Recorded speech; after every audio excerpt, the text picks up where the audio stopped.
शुभ संध्या।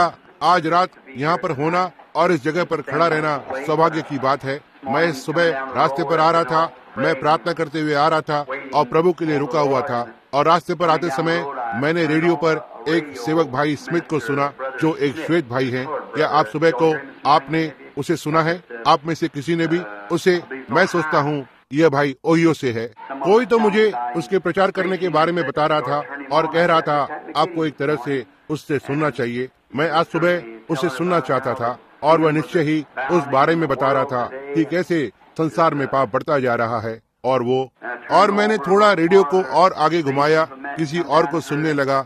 मुझे यहाँ पर समय पर आना था। मैं तैयार होने पर था देखने के लिए कि कलीसिया आने के लिए बहुत देर न हो जाए। आज सुबह जब मैं उठा, और आज रात सचमुच ही बहुत ही सौभाग्यशाली होंगे और प्रभु की सेवा करने के लिए।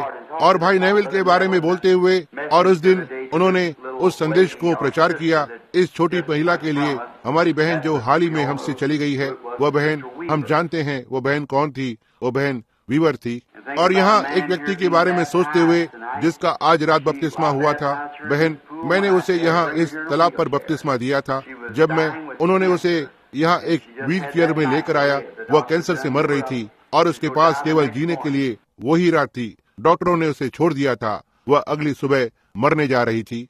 और मैं उसके घर में गया और उसके साथ दिव्य चंगाई के बारे में बात करने की कोशिश की, और वह बार बार बस एक ही बात को कह रही थी, मैं इस योग्य नहीं हूँ कि एक सेवक मेरे घर में आए। उसने कहा मैं एक पापी हूँ, लेकिन उसने कहा श्रीमान मैं इस तरह से नहीं मरना चाहती हूँ। तो ग्रेस वेबर यहाँ पर थी जो मुझे वहाँ पर लेकर गई। मैं तभी वहाँ सभाओं से आया था, मैं थका हुआ था, और वहाँ पर जब मैं उसके लिए प्रार्थना कर रहा था और उसके लिए वचन में से पढ़ा और वो बच गई थी।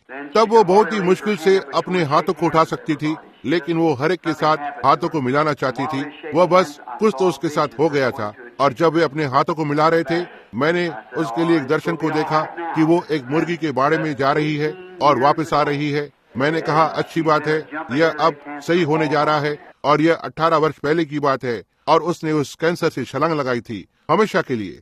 यदि वो बहन मरी है तो वो कैंसर से नहीं मरी, उसे एक दिल का दौरा पड़ा था और उसे मार डाला। उन्होंने उसे ऑक्सीजन के अंदर रखा था, वो एक दिल के दौरे से मर गई। और तब मैं सोच रहा था, जैसे ही अंत पर जब लोग बाहर आ रहे थे और उन्होंने गीत को गाया, तब यीशु आया। यह बिल्कुल वही है जो हुआ था। उसने आकर और उसके जीवन को बचा लिया था उन 18 वर्षों के लिए। मैंने सोचा यह कितना उपयुक्त है। वह स्त्री शायद नहीं जानती थी वो इस तरह से करने जा रही है। तब फिर से वो जान गई हो, लेकिन बस उस भाग का होना कितना उपयुक्त है। तब यीशु आया। अब उससे कुछ ही समय पहले, मैं आशा करता हूँ मेरी बड़ी सभाओं के लिए व्यवस्था है। मैं सचमुच में थोड़ा बेचैन था। आज सुबह मैं बहुत ही परेशान था। मैं वहाँ ऊपर प्रार्थना के लिए गया और मैं वापस घर आया। मेरे परिवार को मैंने तभी उन्हें एरिजोना में लेकर गया और मैं बच्चों को स्कूल में भेजना था।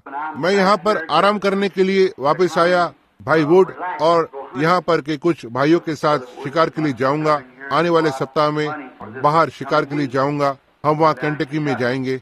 और मैं बस उसी दिन पर आया जब श्रीमती वीवर मर गई थी, और यह बस ठीक यहाँ पर मेरे आने से पहले हुआ, जिससे मैं यहाँ पर आ सका और भाई नेविल को उस अंतिम संस्कार में मदद कर सका। और मैं कोशिश नहीं करता, मैं इसके बारे में ज्यादा कहने की कोशिश नहीं करता। आप जानते हैं लोग शिकायत करते रहते हैं, क्योंकि मैं सोचता हूँ कि यह सबसे एक भयंकर बात है, यह देखना कि एक पुरुष और स्त्री जो हमेशा ही शिकायत करते रहते हैं। मैंने हमेशा ही सोचा है परमेश्वर मुझे इससे दूर रखे। देखो, यह हर एक समय विश्वास को कमजोर करता है। आप जानते हैं, आप केवल यदि आप, मैं जानता हूँ जैसे जैसे वे बड़े होने लगते हैं, हम में से हर एक जन, हमें कुछ तो होते जाता है और कुछ तो होते जाता है। और मैं जानता हूँ वे छोटी बातें बहुत ही बड़ी लगने लगती है। यही होता है जब आप बड़े होने लगते हैं। ये बस ऐसे ही होता है। लेकिन मैं सबसे भयंकर चीज के बारे में सोचता हूँ कि वो शैतान जो कुछ लोगों के जीवन में ताज को पहनाता है, उस एक चिड़चिड़े बूढ़े पुरुष या एक बूढ़ी स्त्री को आप देखते हैं। मैं आशा करता हूँ कि मैं उस जगह पर नहीं पहुँचूंगा। मैं आशा करता हूँ कि मैं इसे सह सकता हूँ जो मेरा बोझ है, और उस एक ही स्थान पर जाने के लिए जहाँ मैं अपने जीवन को परमेश्वर की महिमा का ताज पहनाना चाहता हूँ। उसकी सहनशीलता, सज्जनता, शांति, दीनता और पवित्र आत्माओं से भरना चाहता हूँ। और मैं मेरी मुख्य बात में एक बात यह है जो हमेशा ही मेरे जीवन से मुझे दुख देती है, मेरी अधीर स्थिति रही है। यही जब मैं बहुत ही थका हुआ रहता हूँ, मैं थक कर चूर हो जाता हूँ। मैं ऐसा महसूस करता हूँ जैसा कोई भी तुम्हारी परवाह नहीं करता है। आप जानते हैं, और आप सब, ऐसा आपके साथ भी होता है, और मेरे साथ हाल ही में ऐसा हुआ। यह वास्तव में कुछ ज्यादा ही था। आप जानते हैं, यह कभी कभी बहुत ही ज्यादा खराब होता है और मैं नहीं सह सकता हूँ। यह दिमागी तनाव, टेंशन होता है, और यही है जो उसे करता है। और मैं बहुत सी बार उस स्थान पर चला जाता हूँ, विशेषकर वे बहुत सारे दर्शन मुझे दिखाई देते हैं। आप देखते हैं, यह बस मुझे मिलते हैं। मैं एक व्यक्ति की ओर देखकर मैं सोचता हूँ ये एक दर्शन है। नहीं, यह दर्शन नहीं है। हाँ, क्या यह दर्शन नहीं है? आपने देखा, और आप जानते भी नहीं इसके साथ क्या दाम चुकाना पड़ता है। तो फिर आप सोचते हैं, फिर आप सोचने लगते हैं, तो ठीक है, आप अपने आप को एक तरफ करते हैं और कहते हैं, तो ठीक है, अब मैंने क्या किया है? मैं यहाँ पर हूँ, मैं 50 वर्ष का हूँ, मैंने कुछ भी प्रभु के लिए नहीं किया है, मैं बूढ़ा हो रहा हूँ, और क्या, ओह प्रभु। फिर आप बस, हम जो हमेशा ही कहते रहते हैं, उदास होना।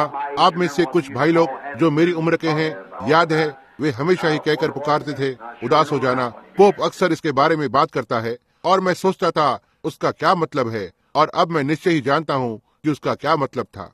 तो इसलिए फिर आप उस तरह से महसूस करने लगते हैं जो इसमें से कुछ भी सच नहीं है। यह तो बस आप ही हैं, आप इसे जानते हैं। देखो, आप इसे जानते हैं, यह तो केवल आप ही इसे कर रहे हैं। इसलिए मैं अब थोड़ा सा अपने आप को शांत करने की कोशिश कर रहा हूँ, और उस बड़े दबाव के लिए तैयार कर रहा हूँ जो मैं आशा करता हूँ बहुत ही जल्द आ रहा है। और फिर वहाँ से होते हुए मैं ठीक दूर न्यूयॉर्क में चला जाऊंगा, और मैं वहाँ पर एक सभा है, एक अभियान, और फिर शिवरीपोर्ट पर चला जाऊंगा, फिर वापस फोनिक्स आ जाऊंगा, और फिर पश्चिम की ओर आकर और संयुक्त राष्ट्र की दक्षिण सीमा में आ जाऊंगा। और फिर अब वे लोग इंतजाम कर रहे हैं वहाँ समुद्र पार जाने के लिए, जिसे हम जितना जल्दी आरंभ कर सकते हैं करेंगे। पहले वर्ष के बाद हो सकता है मार्च अप्रैल ऐसे ही कुछ होगा, जहाँ हम स्टॉकहोम और ओल्सो से आरंभ करके और सारे संसार में जाएंगे, यदि हम इसे अगली यात्रा पर कर सकते हैं तो। और अब मैं अपने घर पर हूँ, थोड़ा सा विश्राम कर रहा हूँ, ताकि अपने आप को एक प्रकार से सही हालत में ला सकूं। और यदि प्रभु की इच्छा हुई तो मैं अगले रविवार को केंटकी में से वापस आऊंगा। और यदि यह सब सही है तो परमेश्वर को प्रसन्न करना है। और भाई नेविल यदि मन में ना करे तो ठीक है, मैं बस अगले रविवार को सभा लेने की कोशिश करूंगा, यदि प्रभु की इच्छा हुई तो। और यदि उसकी वैसे ही इच्छा है जैसे भाई नेविल की है, तो मैं यहाँ पर रहूंगा। जी हाँ श्रीमान, उसकी वैसे ही। यदि उसकी भी इच्छा है जैसे भाई नेविल की है, मैं आशा करता हूँ उसकी इच्छा है। अब देखो, मैं जानता हूँ मैं जल्दी ही आऊंगा। यदि प्रभु की इच्छा हुई तो मैं कुछ समय के लिए आपसे दूर चला जाऊंगा, और मैं बस छोटे संदेशों को, जैसे कुछ तो मेरे हृदय में होता है, तब मैं महसूस करता हूँ कि जैसे मैं आपको इसे व्यक्त करूं, और आप देखना जिससे हम इसके इर्द गिर्द संगति कर सकते हैं। अब मेरे पास उसमें से कुछ 5 या 6 हैं, और पिछले कुछ ही दिनों में मुझे यह मिले हैं। और मैं यहाँ से कुछ दिन पहले गिलहरी का शिकार करने के लिए गया था, और मैं जंगलों में गया और अपने साथ कलम और पेपर को लिया था, समझे। अब लगभग उस समय पर यह अच्छा लगता है और दिन का उजाला होता है। मैं पेड़ के सहारे टेक कर बैठ जाता हूँ। यदि मैं सोने नहीं जाता हूँ तो मैं प्रार्थना करना आरंभ करता हूँ, और तब प्रभु मुझे कुछ तो देगा, मैं लिखना आरंभ करता हूँ। आपने देखा, आप जानते हैं कि मेरा क्या मतलब है।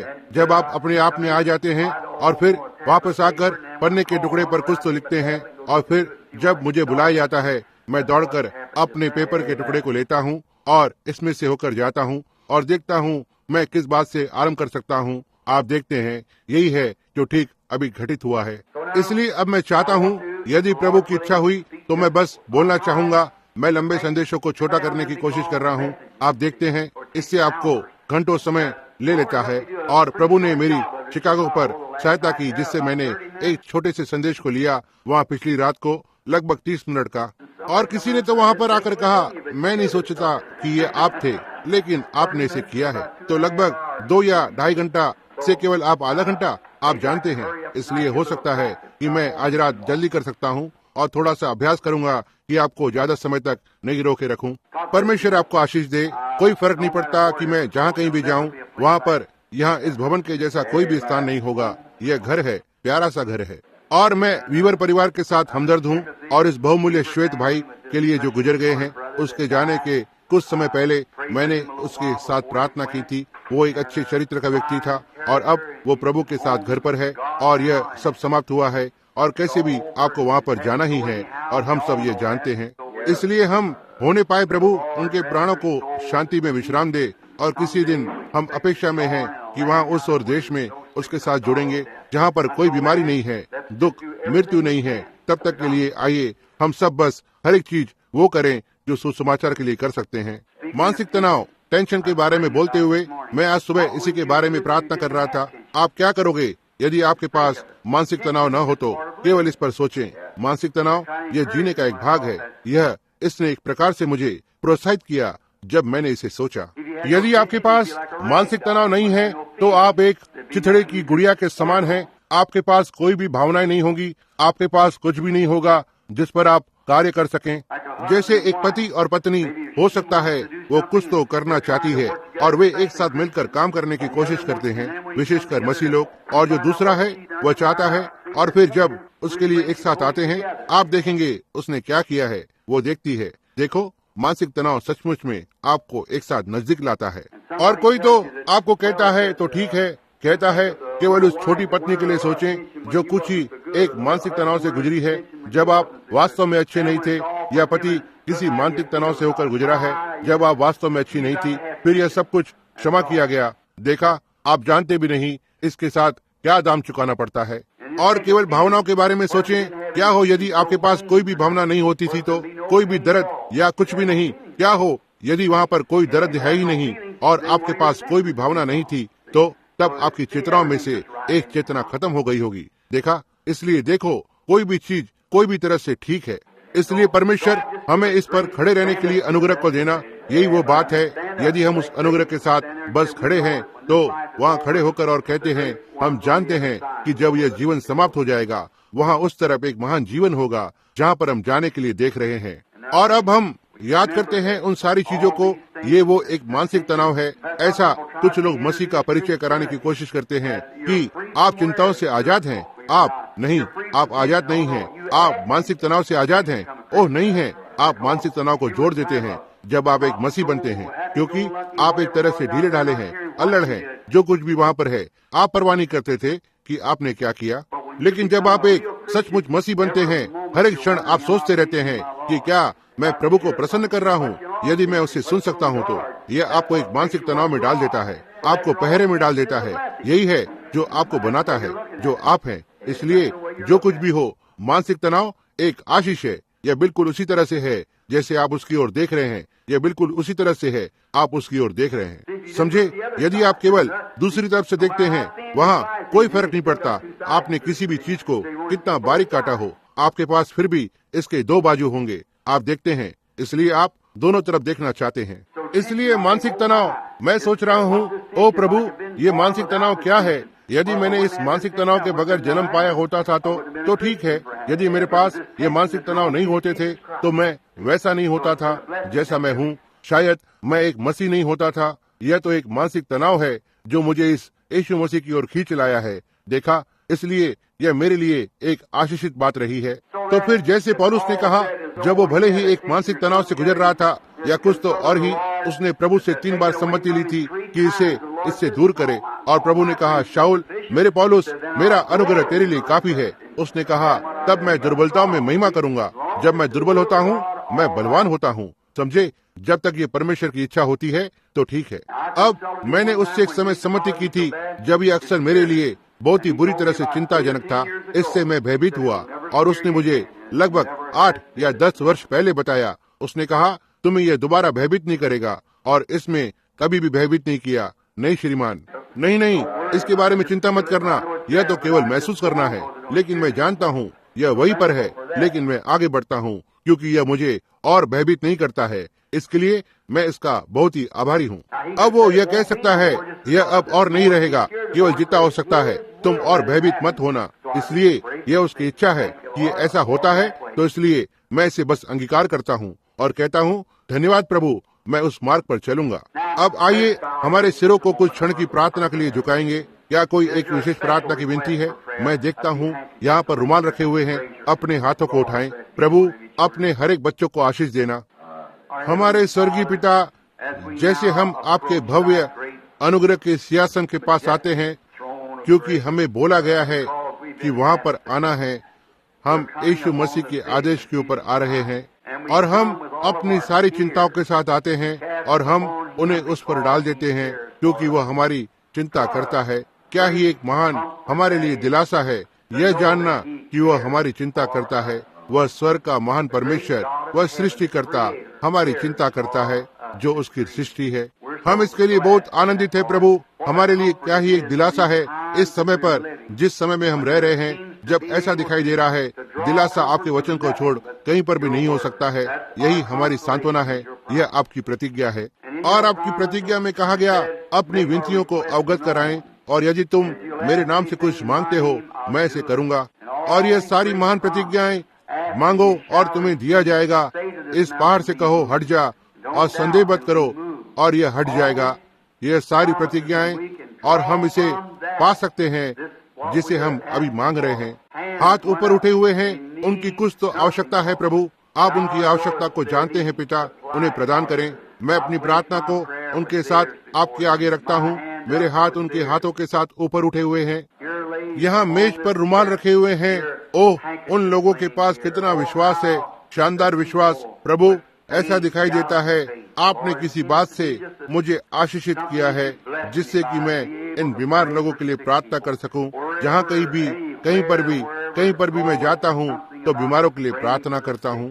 परमेश्वर, अब सहायता कीजिए। मैं ईमानदारी से प्रार्थना करता हूँ कि आप उनके रखे हुए रुमालों की प्रार्थनाओं को जो यहाँ पर रखे गए हैं प्रदान करेंगे।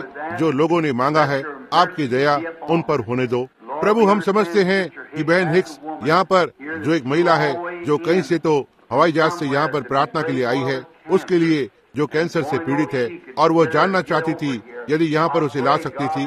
मैं प्रार्थना करता हूँ परमेश्वर, आप उस महिला के जीवन को बचा लीजिए, इसे प्रदान करें।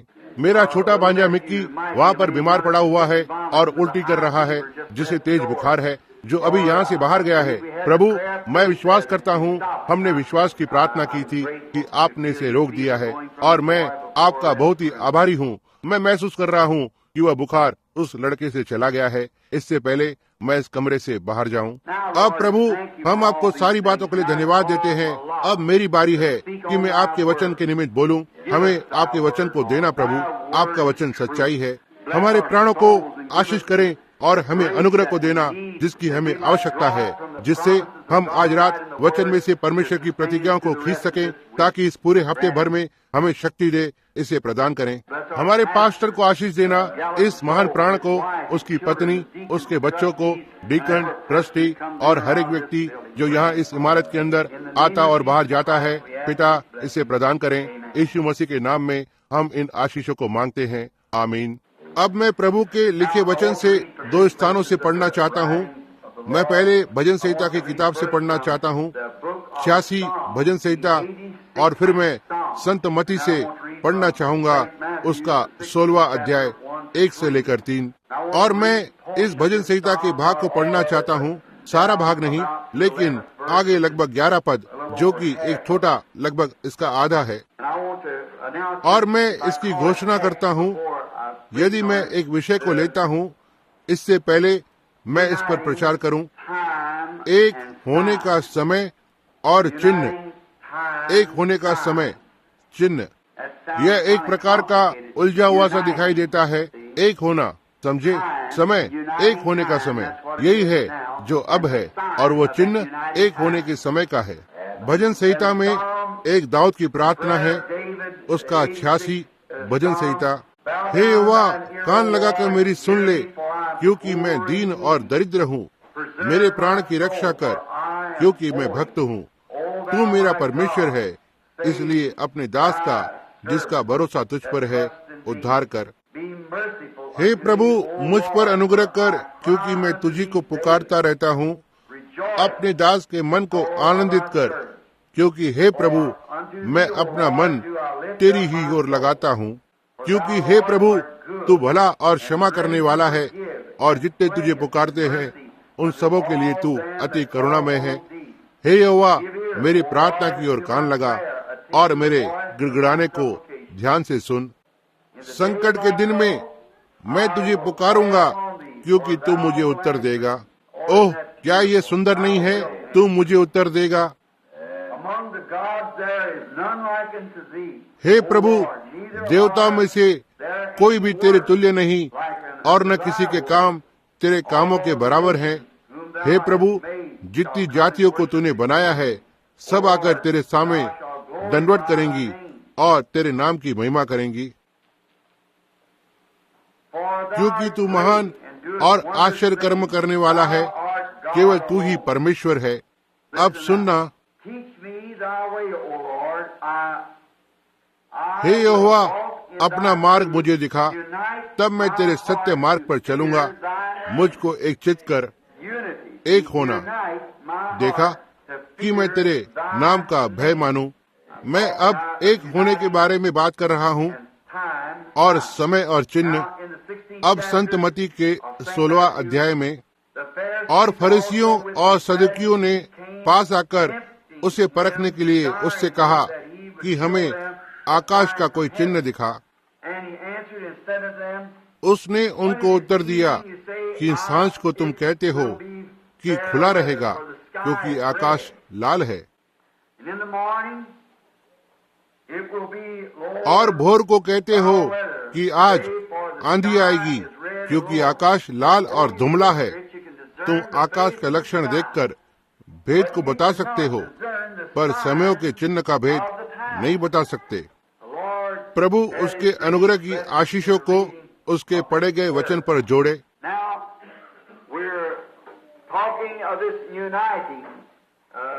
हम उस एकत्र होने के बारे में बात कर रहे हैं।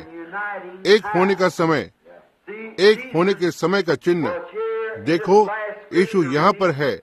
इस वचन के अंत में हम पढ़ते हैं, वो उन याजक वर्ग को वो ताड़ना दे रहा था, क्योंकि वे समय को या समय के चिन्ह को नहीं परख रहे थे। अब यह लोगों के लिए हमेशा ही बड़ी बात रही है। देखो, परख सकने में सक्षम हो समय के चिन्ह को जिसमें आप रह रहे हैं, क्योंकि परमेश्वर से साफ साफ लिखता है, इससे कोई भी बच नहीं सकता है। अब साधारण रूप से मैं पीछे जाता हूँ और दूसरे सेवकों से बातों को उठाता हूँ, उन बाइबल के समय में जो प्रभु के दूसरे सेवक थे, जैसे नूह के समय का चिन्ह, दानियल के समय का चिन्ह और इत्यादि और विभिन्न चिन्ह। लेकिन आज रात इन बातों को छोड़कर निकलूंगा समय को बचाने के लिए, जिससे इसे मैं कर सकूं। लेकिन यह हमेशा ही परमेश्वर का तरीका रहा है, ताकि उन्हें समय के एक स्वाभाविक चिन्ह को दे, इसलिए कि हर एक जन यह जान जाए कि ये कौन सा समय था। और इन फरीसियों को उनके समय को उन्हें जानना चाहिए था। उन्हें यह जानना चाहिए था कि यह कौन सा समय था। उसने एक दूसरे स्थान पर कहा, यदि तुम मुझे जानते तो तुम मेरे दिन को भी जानते। देखा, यही एक बड़ी बात है जो हम समझते हैं। देखो, बिना किसी समझने के। यही है जो उन्होंने हमेशा ही नबियों के बारे में हवाला दिया। उन्होंने कहा, और उसके पास प्रभु से दर्शनों के द्वारा समझ थी, और प्रभु का वचन पुराने समय के नबियों के पास आया। देखो, उनके पास प्रभु के वचन के जरिए से समझ थी जो नबियों के द्वारा आया था। और तब नबियों ने एक चिन्ह को दिया, जैसे एक मनुष्य बहुत ही लंबे समय से एक तरफ पड़ा हुआ था और उसने मुड़कर दूसरी तरफ करवट को लिया।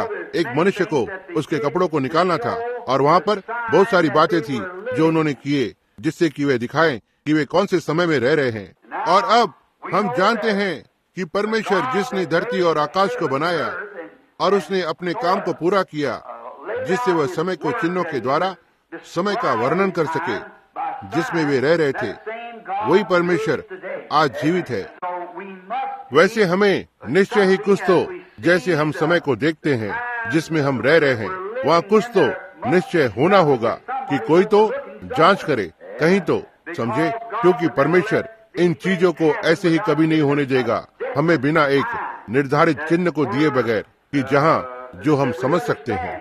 अब यहाँ पर वही बात है जो याजक वर्ग, हम इसे सही तरीके से नहीं समझते हैं। यह बिल्कुल वैसे ही है जैसे यह तब था। उन्होंने नहीं सोचा कि यह वो समय था। उन्होंने सोचा कि यह उस समय बहुत ही शांतिपूर्वक जीवन को जी रहे हैं, और तो वे कोई मसीहा के लिए नहीं देख रहे थे। और यीशु ने कहा था कि उसका आगमन रात के चोर की नाई होगा, जब लोग उसके आगमन से बेखबर होंगे। लेकिन वहाँ पर कुछ कुंवारियां थी जो उससे मिलने के लिए गई। उनमें से आधी जिनके दिए में तेल था और वे तैयार थीं, वे उस चिन्ह के लिए देख रही थी। और यही है आज रात जिस पर मैं बोल रहा हूँ। देखो, उनके लिए जो अब उस चिन्ह के लिए देख रहे हैं, जो उसके आगमन का चिन्ह है।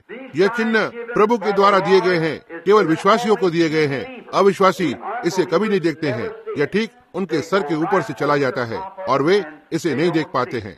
और अब ये बिल्कुल वैसे ही पक्का है जैसे कि परमेश्वर का दूत आज रात इस मंच पर खड़ा हो सकता है। ये इतना ही सच है जैसे मैं आपकी ओर देखता हूँ और मैं इसकी ओर देख सकता हूँ, या आप इसकी ओर देख सकते हैं और मैं इसे नहीं देख सकता, या मैं इसे देख सकता हूँ और आप इसे नहीं देख सकते हैं। अब आप जानते हैं कि यह वचन के अनुसार है। यह बिल्कुल सच है। उन्होंने देखा, आप जानते हैं कि पौलुस नीचे गिर पड़ा, लेकिन वे उनमें से कोई भी उस उजाले को न देख पाया। उजाला ठीक वहाँ पर था जब यूहन्ना उन सारे लोगों के सामने खड़ा था और नदी के किनारे पर हजारों लोग थे और वे याजक वर्ग के लोग और ज्ञानी बड़े लोग। और यूहन्ना ने कहा, उसने खुद परमेश्वर की आत्मा को पिंडुक की नाई नीचे उतरते हुए देखने की गवाही दी और वो उसके ऊपर आया और एक आवाज कह रही है, यह मेरा प्रिय पुत्र है जिसमें मैं रहने से प्रसन्न हूँ। और कोई भी इसे न देख पाया सिवाय यूहन्ना के। देखा, यह केवल उसके लिए ही था। क्या आपने ध्यान दिया कैसा उज्जवल ज्ञानी मनुष्य के लिए चिन्ह था? उन्होंने देखा, वे इब्रानी थे। वे असल में भारतीय ज्योति विद्या बताने वाले नहीं थे, वे इब्रानी थे क्योंकि वे वह उस देश में ज्योति विद्या का अध्ययन कर रहे थे ताकि उनकी शिक्षा को पूरा करें। और जब उन्होंने यरूशलेम की ओर देखा और जानते हुए कि उन्होंने उन 3 सितारों को देखा है, उनमें से हर एक उनके जन्म पद से था, जो शेम, हाम, येपेत है, जिस जाति से वे आए थे, हर एक। और उन्होंने उन सितारों को जो उनके जन्म पद पर थे, यह उनके लिए चिन्ह था कि जब वे सितारे एक कतार में होंगे, मसीहा धरती पर था। ओ प्रभु, कोई आश्चर्य नहीं, वे आए। वो कहाँ है? वो कहाँ पर है जो यहूदियों का राजा जन्मा है? हमने पूरब से उसके सितारे को देखा है और हम उसकी आराधना करने को आए हैं। वो कहाँ पर है? उन्होंने जान लिया कि वो शिशु मसीहा वहाँ पर कहीं तो पड़ा हुआ है, क्योंकि परमेश्वर ने उन्हें समय के चिन्ह को दिया था कि परमेश्वर और मनुष्य एक साथ हो रहे थे। क्या ही एकता है जब परमेश्वर ने एक मनुष्य की देह में अपने आप में एक किया।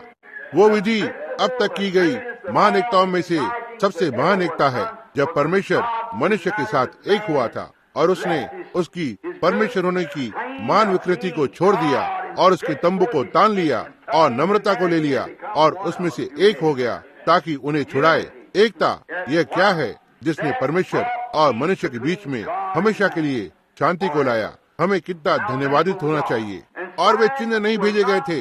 अब जरा सोचिए, हर एक मनुष्य और वे सारे ज्योति विद्या के लोग, उन दिनों के लोग, उनकी घड़ियां सितारे हुआ करती थी। वहाँ पर एक पहरुआ होता था जो ऊपर ऊंचाई पर चला जाता था और वो वहाँ पर जाकर और देखता रहता था और उसने देखा वो फलाना सितारा एक फलाना तारा मंडल में था। तब वे वहाँ से गुजर रहे थे। उनने जान लिया यह कौन सा समय था। आपको वचन में याद होगा पहरुए कौन सा समय है, और वो पहरुआ वापस आकर और उन्हें बताता कि ये कौन सी घड़ी थी। देखा, वे सितारों के द्वारा समय को बताते थे। अब क्या यह अजीब बात नहीं है कि वे सितारे बिल्कुल एक पंक्ति में थे उन 3 मनुष्यों के लिए, और किसी ने भी इसे नहीं देखा। समझे, बिल्कुल एक पंक्ति में थे। अब आप वचन के साथ एक कतार में हो सकते हैं।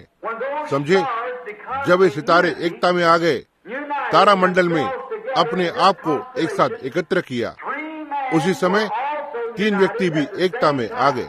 और आप परमेश्वर के साथ उसके वचन में इतना एकता में आ सकते हैं जब तक ये बातें वास्तविक बन नहीं जाती हैं और आप उन्हें देख सकते हैं और जान जाते हैं कि वह सच्चाई है। देखा, समय का चिन्ह हो सकता है। आप ठीक इसके ऊपर देखकर कह सकते हैं, यह तो मूर्खता है, लेकिन आपके लिए यह मूर्खता नहीं है। आपके लिए आप वचन के साथ एक हो गए हैं और यहाँ पर हैं। तब वो पूरी तरह से उजाला है भाई पैट। जब आप इस चिन्ह को विश्वासियों के साथ एक होते देखते हैं, और यही है जिसके लिए मैं यह संबोधित कर रहा हूँ, जो है विश्वासी। पर अविश्वासियों के लिए वे इसे कभी नहीं देखते हैं। और क्या ही यह ताड़ना की बात होती यदि वो यहाँ धरती पर आज होता था उन बहुत से हमारे आज के पादरी वर्ग के लोगों के लिए। जो इस चिन्ह को नहीं पढ़ सकते हैं, वे चिन्ह जिसे हम यहाँ इस भवन में हर रोज पढ़ रहे हैं और उन बातों को देख रहे हैं और वे दूसरे से पढ़ रहे हैं और दीवार पर हस्तलेख को देख रहे हैं, और फिर भी बहुत से इसे बस अनदेखा कर देते हैं और यहाँ तक इसे देख भी नहीं पाते हैं। यह उनके लिए है भी नहीं, वो इस पर ध्यान नहीं देते हैं। अब ध्यान दें इस पर कि उसने राष्ट्रीय चिन्हों की ओर संकेत किया। अब जब उन्होंने इसके बारे में पूछा, वे चिन्ह को चाहते थे और उसने उन्हें चिन्हों को दिया जो घटित हुए थे, और वे जानना चाहते थे कि संसार का अंत कब होगा, संसार के अंत का चिन्ह क्या होगा। और उसने वचन के जरिए से बहुत स्थानों में से उन्हें संकेत किया और राष्ट्रीय चिन्हों के बारे में, आकाश के चिन्ह के बारे में और धरती के चिन्ह, और उसने उन्हें चिन्ह दिए, चिन्ह, वे चिन्ह, बस लगातार चिन्ह को दिए। और जब उसने उन्हें एक स्थान पर राष्ट्रीय चिन्ह के बारे में बताया, उसने कहा, जब तुम राष्ट्र को देखते हो, देखो यरूशलेम के चारों ओर इकट्ठा होना आरंभ होते हैं, देखो तब हम जानते हैं कि उनके क्लेश का समय निकट है। जब आप यरूशलेम को सेना से घिरा हुआ देखते हैं, अब इससे पहले वे इसे कर पाए, परमेश्वर संसार को एक होना था। तीतुस, ये जो रोम का बड़ा जनरल था, उसे उसकी सेना को इकट्ठा करके एकत्र करना था और वहां आना था। यह इसके बाद हुआ। यहूदियों ने परमेश्वर के दिए गए चिन्ह को ठुकराया था जो उस समय के लिए था। यही वो समय था जो तीतुस ने अपनी सेना को इकट्ठा करके एक किया और आकर शहर को ले लिया था। पहले वहां पर परमेश्वर के लोगों जो नामधारी हैं, उनको एक होना था परमेश्वर के विरोध में। इससे पहले राष्ट्र अपने आप में परमेश्वर के लोगों के विरोध में एक हो पाए। देखो वो एकता, एक होना, इकट्ठा, एक होना। मैं विश्वास करता हूँ कि हम एक बड़े एकत्र होने के समय में रह रहे हैं। मैं इन लाल प्रकाश को चमकते हुए सिग्नल को और हर एक चीज को ले रहा हूँ। स्त्रियों को वे कैसे करती हैं, और वे पुरुष वे कैसे करते हैं, और वे कलीसिया कैसे करती हैं। इस छोटे झुंड को दिखाते हुए मेरे पूरे हृदय से कि मैं विश्वास करता हूँ हम परमेश्वर के वचन की पंक्ति में एक साथ आ रहे हैं। इस महान नबी के समय में ठीक प्रभु यीशु के आगमन से पहले एक साथ एक हो रहे हैं और तैयार हो रहे हैं।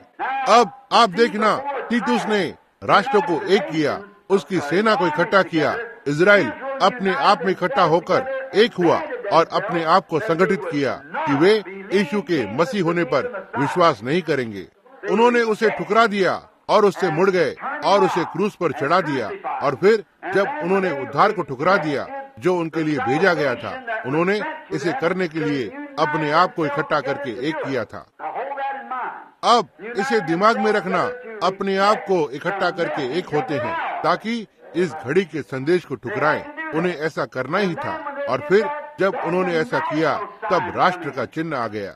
राष्ट्र अपने आप में एक साथ इकट्ठा होकर एक होना आरंभ हो गए। और तीतुस ने तब रोम और यूनान की एक बड़ी सेना को लाया और यरूशलेम की दीवार को घेर लिया और उन लोगों को अब वहाँ पर बंदीगृह कर लिया और वे भूखे मरने लगे। उन्होंने पेड़ों की छाल को खाया। जोसेफस वो बड़ा इतिहासकार हमें बताता है। और उन्होंने जमीन की घास को खाया। उन्होंने यहाँ तक एक दूसरे के बच्चों को उबालकर और इसे खाया। देखो जैसे वे पागल हो गए थे। और फिर जब अतः तीतुस वहाँ पीछे पहाड़ी पर बैठा हुआ था, वहाँ यरूशलेम के पास, और वहाँ पर उन लोगों ने अपने मन में सोचा कि वे परमेश्वर की इच्छा को कर रहे हैं। जब उन्होंने इस सेना को आगे बढ़ते हुए देखा, उन्होंने उस महान गुरु प्रभु यीशु जिसने उन्हें बताया, उसे सुनने से इनकार कर दिया। वहाँ पर उनमें से एक भी मसीही नहीं मिला, क्योंकि उन्होंने चिन्ह को और बातों को देखा और आगे बढ़े। समझे? उन्होंने कहा, वे जो छत पर हों नीचे न उतरें, या वे जो खेत पर हों वापस न लौटें, अपना अंगरखा लेने को न आए, लेकिन यहूदिया की ओर भाग जाएं और प्रार्थना करना कि तुम्हारा दिन सर्दी या सबत का दिन न हो, क्योंकि सर्दी के समय पर वो पहाड़ियाँ बर्फ से ढकी हुई होंगी और सबत के दिन वे द्वार बंद होते हैं, वो फाटक, और वे उस अवस्था में पकड़े जाएंगे। देखा, हम इस पर बहुत ही जल्द लेना चाहते हैं परमेश्वर कैसे इन चीजों को करता है, यदि प्रभु की इच्छा हुई तो। अब ध्यान दें, उन्होंने प्रार्थना की यह ऐसा हो जाए, इस तरह से ना हो। यीशु ने उन्हें इस पर प्रार्थना सिखाया और उन्होंने उसमें से वहाँ पर एक जन को भी न पाया। वे चले गए थे क्योंकि उन्होंने चिन्ह की ओर देखा और वो चले गए थे। इसके विषय में यही सब था। ओ कलीसिया, आज इस समय के चिन्हों को कैसे देखना चाहिए जिसमें हम रह रहे हैं। जितना तुम कलवरी की ओर तेजी से दौड़ सकते हो दौड़ो, उस जीवन के लिए, किसी कलीसिया के लिए नहीं, लेकिन यीशु मसीह के लिए। अपने आप को उसके साथ एक करो और किसी संस्था या किसी कलीसिया संप्रदाय के साथ नहीं, मसीहा के साथ एक, और निश्चय करो कि यह वही है। आप बस कुछ भी ऐसे ही नहीं ले सकते हैं, आपको निश्चय होना होगा कि यह वही है। क्या ही ये एक होने का समय है। अब हम देखते हैं कि उन्होंने मसीहा को ठुकराया था और फिर अपने आप में इकट्ठा होकर एकत्र हो गए और अपने आप को संगठन बना दिया और एक प्रस्ताव को किया कि यदि कोई भी व्यक्ति यीशु को एक नबी करके मानता है या स्वीकार करता है, उसे कलीसिया से निकाल दिया जाएगा। आपको याद है वो अंधा लड़का जो बिना दृष्टि के साथ वहाँ पर बैठा हुआ था और चेलों ने कहा, किसने पाप किया, उसने या उसके पिता ने या उसकी माता ने?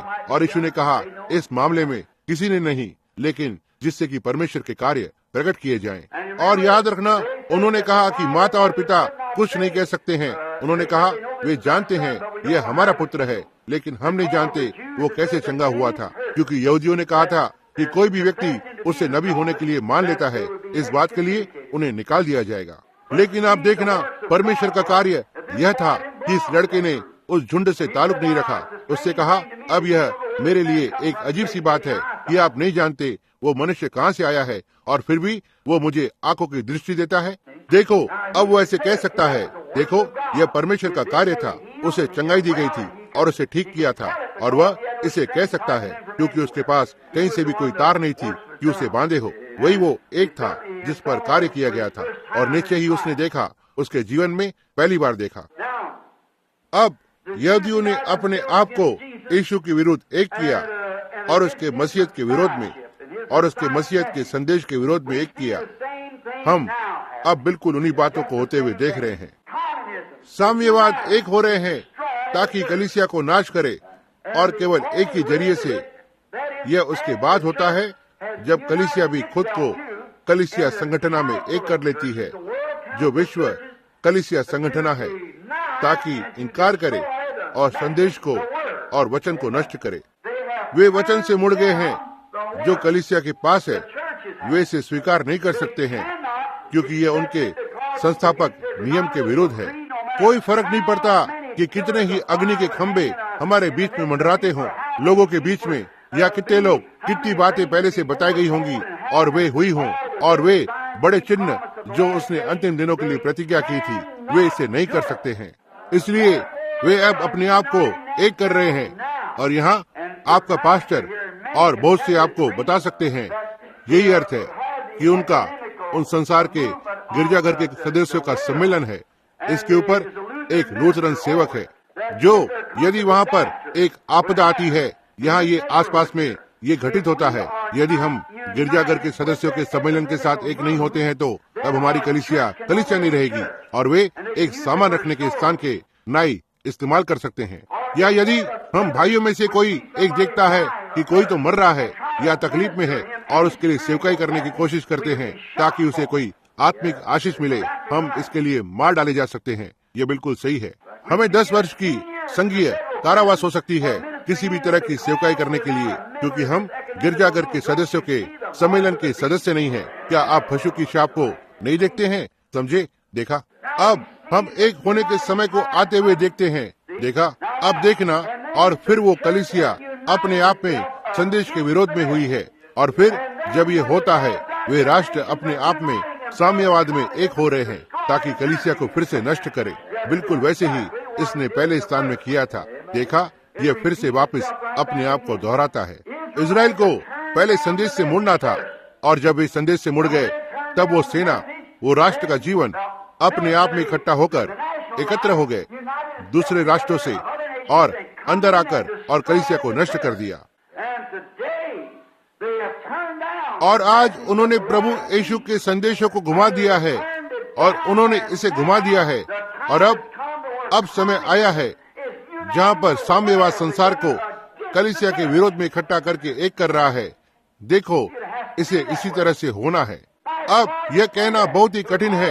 यह उन यहूदियों के लिए विश्वास करना कठिन था। उन्होंने कहा, अब आओ भाइयों, हम देखते हैं कि हमारा परमेश्वर हमारे साथ है, और इसलिए हम मंदिर के अंदर जाएंगे और अब हम प्रार्थना करेंगे और पवित्र पादरी फलाना फलाना और पवित्र पादरी फलाना और फलाना हमारी प्रार्थना में अगुवाई करेंगे, फाटक को बंद करो।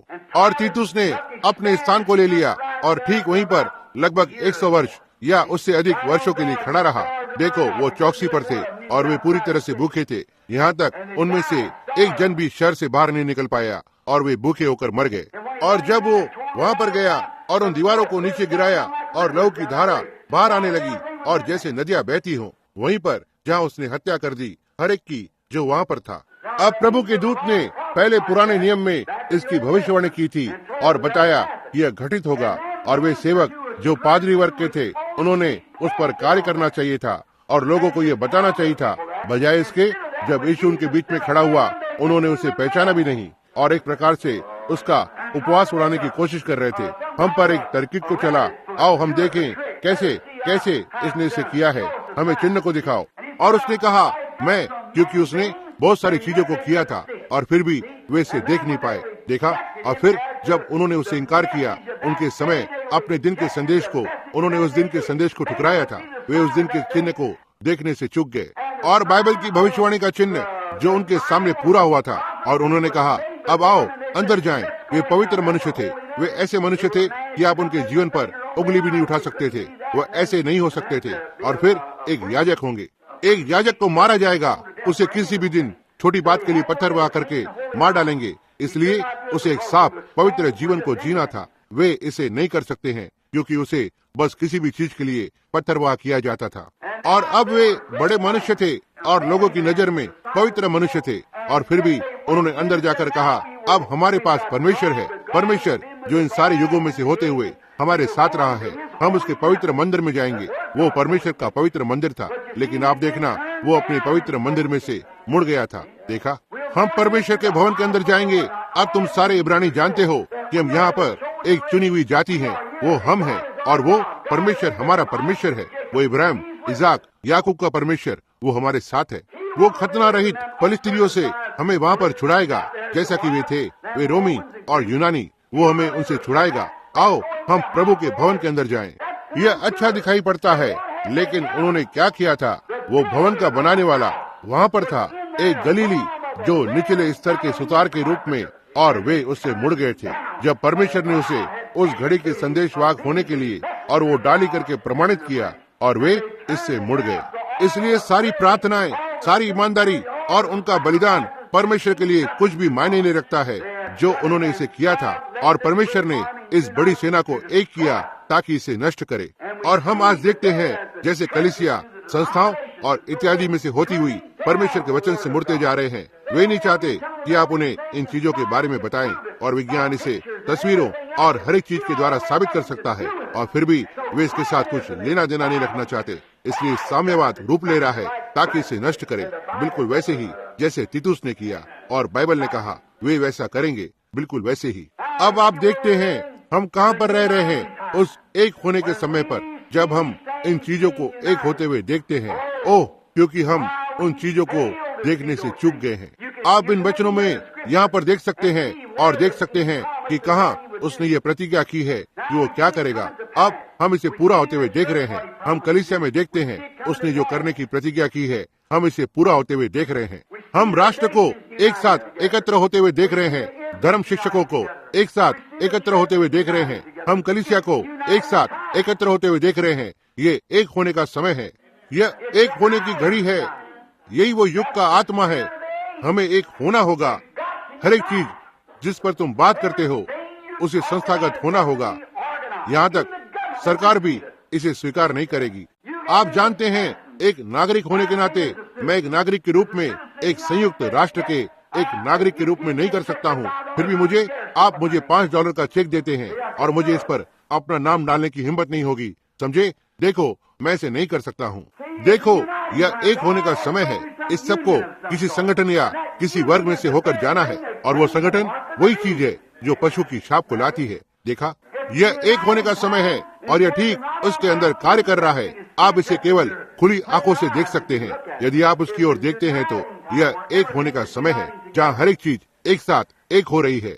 यहूदी, उन यहूदियों ने अपने आप को एक किया, उनका मसीहा मानने के लिए यीशु का विरोध किया।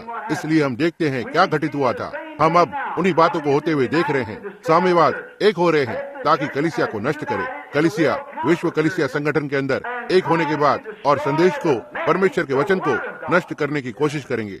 वे इससे छुटकारा पाने की कोशिश करते हैं। केवल एक ही चीज वे कर सकते हैं कि वह अपने आप को एक विश्व संगठन में लेकर जाएं, इसलिए कि वे अलग अलग हो गए हैं। यहाँ पर ये एक छोटे से झुंड हैं, मेथोडिस्ट और बैप्टिस्ट और Lutheran, Presbyterian, church of Christ और इसी तरह से इत्यादि। वे कुछ भी नहीं कर सकते हैं क्योंकि यह एक उसके विरोध में होगा, यह एक दूसरे के विरोध में होगा। उनकी शिक्षा इतनी अलग अलग होती है जैसे पूर्व से पश्चिम होता है। देखो, वह इसे नहीं कर सकते हैं, लेकिन वे एक बार उस एक बड़े प्रधान के नीचे इकट्ठा हो जाएं, तब वे इसे करते हैं, तब उनके पास यह होता है। इसी तरह से वे कैथोलिक इतनी एकता में हैं, वो रोमन कैथोलिक अवश्य ही वो इतना एकता में है। वे बहुसंख्या रोमन कैथोलिक की है। यूनानी और दूसरे कैथोलिक इतनी एकता में नहीं है जितने रोमन कैथोलिक हैं। अब वे इकट्ठा होकर एक हो रहे हैं और यही वो कारण है कि वे एक साथ खड़े होते हैं। कोई फर्क नहीं पड़ता क्या बात जगह लेती है, वो पोप हर एक बात का सिर है, समझे। और कोई फर्क नहीं पड़ता, कोई भी कुछ भी कहने दो, वो गलती करने वाला नहीं है। वो परमेश्वर का एक प्रतिनिधि है। ऐसा ही है, परमेश्वर के बाद वो ही है। उसका नरक, स्वर्ग या आत्मा के स्थान के ऊपर अधिकार है, समझे। इसलिए वहाँ पर एक भी बात जिसे इस मामले में नहीं किया जा सकता है। जो कुछ भी वो कहता है वही होना है। अब वे प्रोटेस्टेंट बिल्कुल उसी तरह से अपने आप को मुख्य बना रहे हैं, वैसे ही। और क्या बाइबल नहीं कहता, वहाँ पर एक मूर्त है जो पशु के निमित्त बनाई गई है। यह एक मूर्त क्या है? यही इसी तरह से है, इसके जैसे बनी हुई है। यहाँ है वो वही चीज। यह क्या है? एक साथ अपने आप को एक करने के द्वारा। और यह इस युग का आत्मा है, वो है एक होना। अब एक होकर इकट्ठा होना संदेश को नष्ट करने की कोशिश कर रहे हैं। वे इसे कैसे नष्ट करेंगे? कैसे वे परमेश्वर के वचन को नष्ट करेंगे? वे इसे बेअसर बना देते हैं, बेअसरदार रीति रिवाजों को लेने के द्वारा, जैसे उन्होंने वहाँ आदि में किया था, और परमेश्वर के वचन को बेअसर कर रहे हैं। देखो, वे कहते हैं, ओह, यह तो सचमुच में कुछ भी होने दो। आप देखते हैं किस तरह से वो नास्तिक स्त्री है जो कोशिश कर रही है। स्त्री, मैं अब उसका नाम भूल गया, यदि मैं उसे बस बुला सकता। स्त्री, मैं बहुत सी स्त्री को सोचने की कोशिश कर रहा हूँ। मैं इस कुमारी राष्ट्र के बारे में एक दिन सोच रहा था। मैं सोचता हूँ हमारे पास इसी तरह से एक और थी जो उठ खड़ी हुई है। वह एक थी जो मदिरा कक्ष में जाकर और विस्की को लेकर और बाहर निकालकर इस तरह से चिन्हों और हर एक चीजों से फेंक दिया। क्यों आज तुम कुछ महिलाएं इस तरह से उठ नहीं खड़ी होती और यहाँ जाकर इन महिलाओं की नंगी तस्वीरों को नहीं फाड़ती हो जो उनकी खुद की जाति की है, और इस तरह की बातों को नहीं करती जो उनके पास और अब है भी नहीं। अब लेकिन ये स्त्री एक नास्तिक है जिसने कहा बाइबल को साधारण स्कूल में इसे पढ़ाना विधि के विरुद्ध है और इसी तरह की इत्यादि बातें। अब उन्होंने भी फिर से, क्या आपने ध्यान दिया है, वे अब कहने की कोशिश कर रहे हैं, और जो वचनों के बड़े अध्ययन करने वाले हैं, उन्होंने कहा कि बहुत सी भविष्यवाणी जो बाइबल में की गई हैं, वे पूरी तरह से गलत हैं, वो कभी भी पूरी नहीं हुई हैं। और आपने ये सुना होगा और इसे पढ़ा होगा, और वे सब कुछ कहने की कोशिश कर रहे हैं। और देखना, वे कोशिश कर रहे हैं कि वचन के प्रभाव को नष्ट कर दें। यदि वे केवल नष्ट कर सकते हैं और इसकी जगह पर एक संस्था को रखते हैं या ऐसे ही कुछ जो मनुष्य के पास है, जो उनकी आंखों के लिए वचन से भी बहुत अच्छा दिखाई देता है, तब वे इसे उनके रीति रिवाजों से नष्ट कर देंगे। और ऐसे ही वे संप्रदाय की राजनीतियों के द्वारा परमेश्वर के वचन को नष्ट करने की कोशिश कर रहे हैं। अब हर एक कलीसिया की उनकी खुद की राजनीतिक है। चर्च ऑफ क्राइस्ट की उनकी अपनी है, क्रिश्चियन चर्च की उनकी अपनी है, और बैप्टिस्ट और मेथोडिस्ट और प्रेस्बिटेरियन उनके पास उनकी विभिन्न राजनीतियां हैं। अब वे इससे पीछे हट रहे हैं क्योंकि वे अलग हो चुके हैं। देखो, ऐसा पहले नहीं हो सका है, उन्हें इसे अभी करना है। देखो, ये एक होने का समय है और अब वे उसे एक साथ एक कर रहे हैं और इसे एकत्रीकरण कर रहे हैं। और देखो वे किस बात के साथ बाहर आए हैं। ओह, यह एक घोड़े के मांस से पकी हुई रोटी के जैसा दिखाई देता है, और डब्बे के बाहर कचरा जैसे जो कुछ भी उसके पास था एक साथ किया है और इसे एक साथ ठूसा है और कुछ सड़े हुए आलू को डाला है और उन चीजों को इकट्ठा करके, और देखे इसके साथ बाहर क्या आता है। मैं निश्चय ही इसमें से कुछ नहीं चाहता हूँ। नहीं श्रीमान, वे इसे इस तरह से कर रहे हैं। देखो, वे उन लोगों को ले रहे हैं जो विश्वास करते हैं कि यीशु काल्पनिक व्यक्ति था। एक कलीसिया जो विश्वास करती है कि यीशु काल्पनिक व्यक्ति था। एक दूसरा जो विश्वास करता है वो एक नबी था। एक कहता है अद्भुत कार्यों के दिन बीत चुके हैं दूसरा कहता है हो सकता है कि ऐसी कोई चीज हो, और ये सब एक साथ हैं। और बाइबल ने कहा कैसे दो जन एक साथ चल सकते हैं जब तक तुम आपस में सहमत न हो। देखा, अब इसी प्रकार की एकता उनके पास है, और उनके पास इस सब के ऊपर एक बड़ा पवित्र पादरी होना होता है, और वहाँ पर आप एक पशु की एक मूर्त को पाते हैं, बिल्कुल वैसे ही जैसे बाइबल कहती है। अब उनके पास एक लूथरन सेवक है जो इसका प्रधान है। तो हम देखते हैं कि यह एकत्र होने का समय है। अब वही बात साम्यवाद, और वे सारे इकट्ठे होकर एकत्र हो रहे हैं इस संसार में, और कलीसिया और इत्यादि एक साथ एक हो रहे हैं। प्रकृति को देखें। ओ प्रभु, आप केवल प्रकृति को ध्यान दें, यह उसी बात को कहती है। प्रकृति परमेश्वर के चिन्हों का कैलेंडर है। क्या आपने यह जाना? यीशु ने उन्हें प्रकृति को देखने के लिए कहा। समुद्र दहाड़े मारेगा, और वहाँ पर विभिन्न बातें होती हैं, और उन विभिन्न स्थानों पर भूकंप होते हैं, राष्ट्रीय विवाद, आकाश में चिन्ह, धरती पर चिन्ह, हर कहीं उस समय के आगमन के चिन्ह होंगे। बादलों को देखो। इससे पहले बादल एक बिजली को लेकर आए। आप जानते हैं यह कैसे होता है? बहुत से छोटे बादल एक साथ इकट्ठा होकर और एक बड़े बादल को बनाते हैं। इसलिए इस एक को छोटा सा झुंड मिल जाता है, हवा इसे उड़ाने लगती है, और यह दूसरा छोटा सा झुंड मिल जाता है, हवा इसे उड़ाने लगती है, और वे सब एक साथ उड़ने लगते हैं, और फिर उनके पास एक बड़ा तूफान होता है। देखा, उनके पास एक प्रचंड तूफान हो सकता है। इससे पहले एक होना है, उन्हें होना है। देखो, बदके और हंस अपने आप में इकट्ठा होकर एक होते हैं। इससे पहले वे अपने देश को छोड़े। देखा, वो एक साथ इकट्ठा होते हैं। आप उन्हें एक तालाब से दूसरे तालाब में उड़ते हुए देख सकते हैं। यहाँ से लेकर वहाँ वे सब इकट्ठा होते जाते हैं। वे एक हो रहे हैं, वे उड़ने के लिए तैयार हो रहे हैं। देखो, यह तो बस यही प्रकृति है, और परमेश्वर ने प्रकृति की रचना की है, और प्रकृति परमेश्वर की योजना के जरिए से कार्य करती है। यही एक नियम है, एक परमेश्वर का अलिखित नियम। यह प्रकृति उसके नियम के अनुसार कार्य करती है। बिल्कुल वैसे ही मैं अंतिम सभा की संस्कार पर बोल रहा था। जीवन का रस जो कब्र के अंदर चला जाता है, पेड़ के जड़ों की गहराई में चला जाता है, ताकि वहाँ पड़ा रहे जब तक वसंत ऋतु में पुनरुत्थान नहीं होता है। यही एक परमेश्वर का नियम है। वहाँ पर कोई भी बुद्धिमत्ता उस जीवन के रस को नीचे डालने के लिए नहीं बना सकती है। आप इसे बाहर नहीं खींच सकते हैं, आप इसके रस को बाहर नहीं ला सकते हैं। इससे अच्छा करने का कोई तरीका नहीं है जो परमेश्वर करता है। परमेश्वर के पास सिद्ध तरीका है। इसलिए जब पत्तियां नीचे गिरने लगती हैं, तब वो कब्र के अंदर जीवन के रस को भेजता है और इसे छिपा लेता है। जैसे अय्यूब ने कहा, मुझे कब्र में छिपाए रख जब तक तेरा क्रोध खत्म न हो जाए। देखा, इससे पहले बर्फ से ढके यह नीचे चला जाता है, क्योंकि ये प्रकृति का नियम है। उन पत्तों को देखो, अभी से गिरना आरंभ हो गए हैं। क्यों? यही एक प्रकृति का नियम है। बदकें एक साथ आ जाएंगी। उनमें से हर एक जन अपने अगवा के पीछे पीछे चलती हैं। वे किसी प्रकार से ये जान जाती हैं। मैं नहीं जानता वे इसे कैसे करती हैं, लेकिन वह जानती है कि वो विशेष छोटी बदक एक अगवा है, और वो छोटी बदक वे सब इकट्ठा होती हैं और उसके ठीक पीछे पीछे चलती हैं और ठीक हवा में उड़ने लगती हैं। और वो उस तालाब पर नीचे कभी नहीं आएंगी, लेकिन वो ठीक सीधे लुसियाना की ओर, टेक्सास की ओर बढ़ने लगती हैं, जैसे वो जा सकती है खेतों में दानों को चुगने के लिए। देखो, इससे पहले कि वे उड़े उनके घर को छोड़ने के लिए जहाँ उन्होंने उस वर्ष जन्म लिया था, वह एकत्र होती हैं। आमीन। आप वहाँ पर हैं, उनके मार्गदर्शक के पीछे पीछे चलती है। मनुष्य के साथ तकलीफ यह है कि वो नहीं जानता उसका मार्गदर्शक करने वाला कौन है। जी हाँ श्रीमान, वह संस्था के पीछे पीछे चलेंगे, वे बिशप या एक मनुष्य के पीछे पीछे चलेंगे, लेकिन वे मार्गदर्शक के पीछे नहीं चलते हैं। पवित्र आत्मा वचन में है। समझे? वे कहते हैं, ओह तुझे ठीक है, मुझे एक छोटा कट्टरपंथी मिल जाएगा, मैं डरता हूँ कि मैं थोड़ा सा गलत कदम पर चला जाऊंगा। ओह, और वहाँ पर आप हैं। क्या हो यदि वो छोटी बदक कहे, मैं उस तरह से पसंद नहीं करती जिस तरह से वो अपने पंखों को उसने रखा है। मैं नहीं सोचता कि मैं उसके पीछे चलूंगा। आपकी मृत्यु के लिए आप जम जाएंगे, आप वहीं पर जकड़े रहेंगे यदि आप उसके साथ उड़ान नहीं भरते हैं। जैसा वो जाता है, यह खुद को इकट्ठा करके एक करते हैं, और प्रकृति इसे करती है। हंस अपने आप में इकट्ठा होकर एक होते हैं, अपने आप में अपने मार्गदर्शक करने वाले के पीछे चलते हैं। वे भी वैसा ही करते हैं। क्या आपने मधुमक्खियों के अंडे देने पर ध्यान दिया है? मधुमक्खियाँ एक साथ अपने आप को इकट्ठा करेंगी इससे पहले वे अंडा दें, ठीक उनके रानी के इर्द गिर्द। यह सही है, और जहाँ वो रानी जाती है, वे भी उसके पीछे दूर चली जाती हैं। वे क्या करती हैं? वे अंडा देने से पहले एक होती हैं। बिल्कुल हर एक प्रकृति।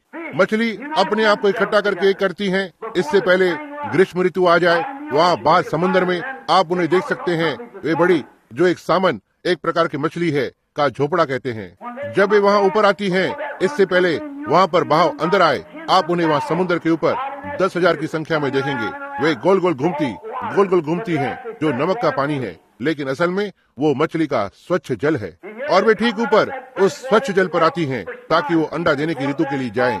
वे वहाँ जाकर अंडे देती हैं लगभग हर 4 वर्ष में, और वे जैसे ही अंडे देती हैं मर जाती हैं। और वे जानती है वे वहाँ पर मरने के लिए जा रही हैं, और आप उन्हें किसी भी तरह से रोक नहीं सकते हैं। वे मछली की कतार में छलांग लगाती हैं और जो कुछ भी है वहाँ पर जाती है, जानते हुए वे मृत्यु के लिए जा रही हैं। लेकिन प्रकृति का नियम उन्हें ऐसा करने को लगाता है, जानते हुए वे वहाँ पर जा रही हैं और उस खड्डे में अंडे को देंगी और मर जाएंगी। और वे छोटी मछलियाँ आकर उन्हें तब इकट्ठा करके एक करती हैं और बाहर समुद्र के अंदर चली जाती हैं। यही एक होना है, यही एक नियम है। आप परमेश्वर के नियम को पराजित नहीं कर सकते हैं। राष्ट्र टूट रहे हैं क्योंकि अब वो समय है कि हम देखते हैं कि उन्हें ऐसा करना है। हम राष्ट्रीय उथल पुथल की प्रक्रिया में हैं। हम देखते हैं राष्ट्रीय संबंध टूट रहे हैं। साल दर साल हम यह देखते हैं राष्ट्र साम्यवाद में विलीन होता जा रहा है। इसको साम्यवादियों के द्वारा निगला जा चुका है। और ठीक यहाँ हमारे राष्ट्र में यही मधुमक्खी का छत्ता एक साम्यवाद के साथ है और इसने इस पर अधिकार कर लिया है। देखो, ये ऐसे ही करेगा, इसे रोकने का कोई तरीका नहीं है। क्यों? बिल्कुल वही कारण है जैसा कि आप तीतुस को नहीं रोक सके। लोगों ने परमेश्वर और उसके वचन को ठुकरा दिया है। जी हाँ श्रीमान, इसलिए वे इसे करने ही जा रहे हैं और हम ठीक इसे होता हुआ देखते हैं। मैं ज्यादातर कुछ घंटों का समय लेता हूँ। मैं ठीक अभी लगभग 30 मिनट का समय ले चुका हूँ, समझे। लेकिन इन सब बातों को बताने के लिए मैं बस चलता जा रहा हूँ। जब आप घर जाएं तो आप इसका अध्ययन करना, ध्यान देना। ठीक अभी वे एक हो रहे हैं। आप कहते हैं भाई ब्रैनम, क्या यह सही है? वे विश्व युद्ध की लड़ाई की ओर बढ़ रहे हैं। बिल्कुल ठीक यही है जो वे करने जा रहे हैं, समझे। और वे ठीक इस समय पर उसी के लिए एक हो रहे हैं। यही वो कारण है कि हमारे पास UN और वो सब कुछ हमारे पास है। वो पश्चिमी संसार पूर्वी संसार के विरुद्ध एक हो रहा है। साम्यवाद और इत्यादि, यह सब इकट्ठा होकर एक हो रहे हैं। कलीसियाएं एक साथ इकट्ठी होकर एक हो रही है। हर एक एकत्र होता दिखाई दे रहा है। एकत्र हो रहे हैं, वे अपने आप को इकट्ठा करके एक हो रहे हैं। हम इसे देखते हैं। ऐसा है जब ये सारे राष्ट्र एक हो रहे हैं। ये चिन्ह, राष्ट्र के चिन्ह, हम संसार में इनको देखते हैं। विभिन्न स्थानों पर भूकंप हो रहे हैं, विभिन्न चीज एक हो रही हैं। संसार को वे इकट्ठा लेकर आ रहे हैं, लोगों को इकट्ठा कर रहे हैं। सारी कलीसियां इकट्ठा हो रही हैं। यह सब चीजों को आपस में एक कर रही हैं। और जबकि यह सब एक होते जा रहे हैं, वहाँ पर एक और एकत्र होना जारी है। आमीन। यही है वो जिस पर मैं आप सबका ध्यान दिलाना चाहता हूँ। परमेश्वर अपनी दुल्हन को एक कर रहा है। वह पूरब और पश्चिम से और उत्तर और दक्षिण से इकट्ठा आ रही है। वहाँ पर एक मिलने का समय है जो ठीक इस समय पर है। वो किस बात के लिए एक हो रही है? रैप्चर के लिए। आमीन। परमेश्वर उसे तैयार कर रहा है। जी हाँ श्रीमान, वो एक हो रही है। वो किसके साथ एक हो रही है? वचन के साथ। क्योंकि आकाश और धरती सब टल जाएंगे, लेकिन मेरा वचन कभी नहीं टलेगा। वो खुद को यहोवा यो कहता है के साथ एक कर रही है, ये परवाह न करते हुए कि कोई संस्था या कलीसिया या अन्य कोई क्या कहता है। वो खुद को एक कर रही है। वो तैयार हो रही है। क्यों? क्योंकि वो एक दुल्हन है। यह सही है। और वो अपने आप को दूल्हे के साथ एक कर रही है। देखो, और दूल्हा वचन है। आदि में वचन था, वचन परमेश्वर के साथ था और वचन परमेश्वर था और वचन देहधारी हुआ और हमारे बीच में डेरा किया। और कलीसिया और दुल्हन और वो वचन इतने एक होते जा रहे हैं, इतना तक कि वही वचन अपने आप में कार्य कर रहा है जो दूल्हे का काम है। आमीन। क्या इसे देखते हैं? यह एक होना है। अब और नहीं कलीसिया में शामिल हो जाओ। यह अब और अधिक कलीसिया में शामिल होना नहीं है। यह और अधिक ऐसा नहीं होगा, लेकिन इसे इन सारी चीजों से दूर भागना है और यीशु मसीह के साथ जुड़ना है। समझे, यह एक होने का समय है। परमेश्वर उसकी दुल्हन को इकट्ठा करके एक कर रहा है, इसे वापस ला रहा है। बिल्कुल ठीक उसके प्रतिज्ञा के वचनों को एक कर रहा है। दूसरा थिस्सलुकियों दूसरा अध्याय ये कहता है, यह 5वां अध्याय है जो कहता है कि पवित्र लोग जो भूमि की धूलि में सोए हैं जाग उठेंगे और फिर वो उनके साथ एक होंगे जो जीवित है, जो एक बार मर गए थे, उनसे एक होंगे इससे पहले कि हम यहाँ ऊपर उठाए जाएं, कारण दुल्हन संपूर्ण होगी इससे पहले वह वहाँ पर हो। वे एक जो जीवित हैं, वो ही खुद को वचन के साथ एक कर रहे हैं। और जो जा चुके हैं उन्होंने पहले से ही ऐसा किया है, और वे सब एक साथ होते हैं और वहाँ ऊपर जाने से पहले एक होने के समय एक बहुत बड़ी इकाई को बनाते हैं। आमीन। साम्यवाद को ऊपर आना ही है, इन दूसरी बातों को ऊपर आना ही है, और कलीसिया को उस ओर स्वयं को एक करना ही है। जब वे और वहाँ राष्ट्र विश्व कलीसिया संगठन के लिए एक हो रहे हैं, दुल्हन को स्वयं एक परमेश्वर के वचन के नीचे एक होना है। इसे करने के लिए परमेश्वर ने स्वर के चिन्हों और ऐसी चीजों को भेजा है जो कलीसिया को प्रमाणित करता है, वैसे ही उसे राष्ट्र के लिए करना है। आमीन। परमेश्वर एक होने का समय, जी हाँ श्रीमान। ओ प्रभु, अब ध्यान रखिए, अब वहाँ वचन का एक होना है, वह फिर से एक हो रहा है। उस विश्वास को जो पवित्र लोगों को एक बार सौंपा गया था वापस ला रहा है, जिसे केवल इसी दिन में किया जा सकता है। वो समय जब इसे किया जा सकता है वो ठीक अभी है। इस पर कभी भी और प्रहार नहीं किया गया था। वे तो संस्थागत गतिविधियों में से बाहर निकल आए हैं, लेकिन अब ये किसी भी संस्थागत गतिविधि से संबंध नहीं है, क्योंकि ये समय है हर एक स्त्री, हर एक पुरुष, हर एक जाति, हर एक वर्ग, हर एक मत को एक होना है, पवित्र आत्मा के बपतिस्मे के द्वारा मसीह के नीचे और वचन की ओर मुड़ना है। कलीसिया के लिए एक होने का समय है। ओ प्रभु, हर एक वचन को एक होना है। सब समूह में इन संस्थाओं के द्वारा बिखेर दिया गया है। निसिया रोम के समय से लेकर जब वे पहली बार संस्थागत हुए, और उन्होंने लूथर को संस्थागत किया है, वेस्ली को संस्थागत किया है, और उन्होंने उन बाकी की सारी कलीसियाओं को संस्थागत किया है। और ऐसा करने के लिए उन्हें एक धार्मिक मत सिद्धांत को अपनाना था, और फिर जब परमेश्वर ने किसी और बात को भेजा तो उसे ग्रहण नहीं कर सके, इसलिए ऐसा अब तक संभव नहीं हुआ था। और परमेश्वर ने अंतिम दिनों में प्रतिज्ञा की है, पितरों का विश्वास वापस दुल्हन को फिर से लौटाया जाएगा। यह इस रीति से होगा, और यह किसी दूसरे समय में नहीं हो सका, लेकिन इस समय में हो सकता है। देखो आकाश से क्या ही चिन्ह है, जबकि अग्नि का स्तंभ हमारे मध्य में मंडरा रहा है, और प्रभु यीशु मसीह के चिन्ह और चमत्कारों के साथ है। और जब वो हमसे बातें करता है, यह पूरी तरह से एक बिंदु भी विफल नहीं होता है। आमीन। तब हम देखते हैं कि हम कहाँ पर खड़े हुए हैं। ये एक होने का समय है। हम देखते हैं वे राष्ट्र एक हो रहे हैं। हम देखते हैं संसार एक हो रहा है। हम देखते हैं साम्यवाद एक हो रहा है। हम देखते हैं कलीसिया एक हो रही है। हम देखते हैं कि स्वयं परमेश्वर अपने आप को अपनी दुल्हन के साथ एक कर रहा है, जब तक वो और कलीसिया एक ही चीज नहीं बन जाते हैं। हालेलुया। वह पिरामिड के जैसे सही है। वह अपने आप को एक साथ एकत्र कर रहे हैं। परमेश्वर एक कर रहा है। क्यों पहले कभी भी आरंभिक कलीसिया से लेकर क्या इससे पहले तक उन्होंने उन बातों को देखा जो आज हम देख रहे हैं? और यह केवल तभी संभव हुआ जब परमेश्वर ने 7 मोहरों को भेजा और हमें इसके द्वारा एक चिन्ह को दिया है, और स्वर्ग से 7 दूतों को नीचे भेजा और आकर उस बिखरे हुए वचन को जो ये नामधारी कलीसिया है वापस लेकर आ रहा है, और फिर से उसे परमेश्वर के वचन में जोड़ता है ताकि उसके पवित्र आत्मा को नीचे लेकर आए। यीशु ने कहा, यदि तुम मुझ में बने रहो और मेरा वचन तुम में बना रहे, तो तुम जो मांगो वो तुम्हारे लिए हो जाएगा। फिर से दुल्हन को वचन के साथ एक कर रहा है जो परमेश्वर है। कलीसिया और वचन, ना ही कलीसिया और धार्मिक मत, लेकिन कलीसिया और वचन, दुल्हन और वचन एक साथ एक हो गए हैं। ओ प्रभु, क्या वापस लौटाया गया है? मूल पेंटिकॉस्ट पूर्वजों का विश्वास देखो, जिसे लूथर के झुंड ने बिखरा दिया था। खुद लूथर के द्वारा नहीं, लूथर नहीं, वेस्ली नहीं, ना ही वे बड़े संस्थापक, लेकिन उनके चले जाने के बाद एक कलीसिया उठ खड़ी हुई थी, और उन्होंने उसके साथ क्या किया? उन्होंने उससे एक संस्था को बनाया।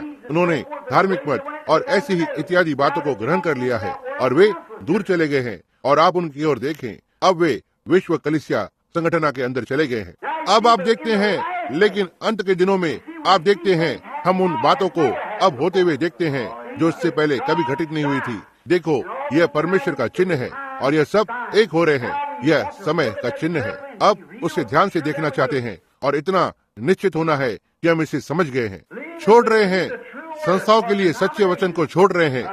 वचन को लेने की बजाय विभिन्न लोगों के मत, सिद्धांत और विचारधाराओं को अपनाते हैं। प्रकाशित वाक्य 10 कहता है, 7वें दूत का संदेश। अब ध्यान दे, यह ठीक 7 तुरियों पर है, और वे 7 दूत 7 तुरियों को फूंक रहे हैं। यही बात पर हम आ रहे हैं। लेकिन ध्यान रखें, कहा वहाँ विशेष रूप से इसने कहा वे दूत, नहीं 7वें दूत की तुरही, लेकिन 7वें दूत का संदेश। देखो, तुरी का दूत नहीं, संदेश का दूत। देखो, दूत केवल तुरी को फूंकता है, जो कि 7वां दूत था। तुरी का दूत केवल यही कहता है। 7वें दूत के संदेश देने के दिनों में देखिए, जब उसका संदेश समाप्त हो जाता है, देखिए यही उस कलीसिया के युग का संदेश है। इस समय पर तब वो तुरी नहीं, पर संदेश, परमेश्वर का गुप्त मनोरथ जो वचन में लिखा हुआ है, समाप्त हो जाएगा।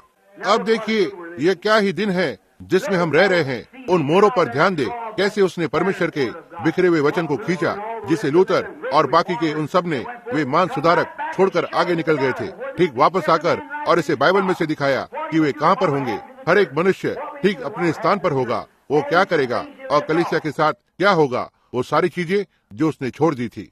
और तब अंत के दिनों में, जब हम इसके बारे में कुछ नहीं जानते हैं, हमें इससे पहले से बताया गया है जो निश्चित बात घटित होने जा रही है। और यहाँ तक समाचार पत्रों तथा उन बातों ने इसे पकड़ लिया है और वापस नीचे आकर और इसे प्रकट करता है और रहस्यों के साथ इकट्ठा करता है। आमीन भाई, यह मेरे लिए बहुत ही प्रभावशील है। यह मेरे लिए वचन के साथ मेल खाता है। आमीन। मैं इसकी परवाह नहीं करता हूँ क्या मैं इसकी परवाह रखता हूँ कि लोग क्या कहते हैं, सोचते हैं। यह सही बात है, लेकिन मेरे लिए यही सच्चाई है। जैसे वे ज्ञानी पुरुष जो बाबुल से आगे आ रहे थे, उन्होंने चिल्लाया, वो कहाँ है जो यहूदियों का राजा जन्मा है?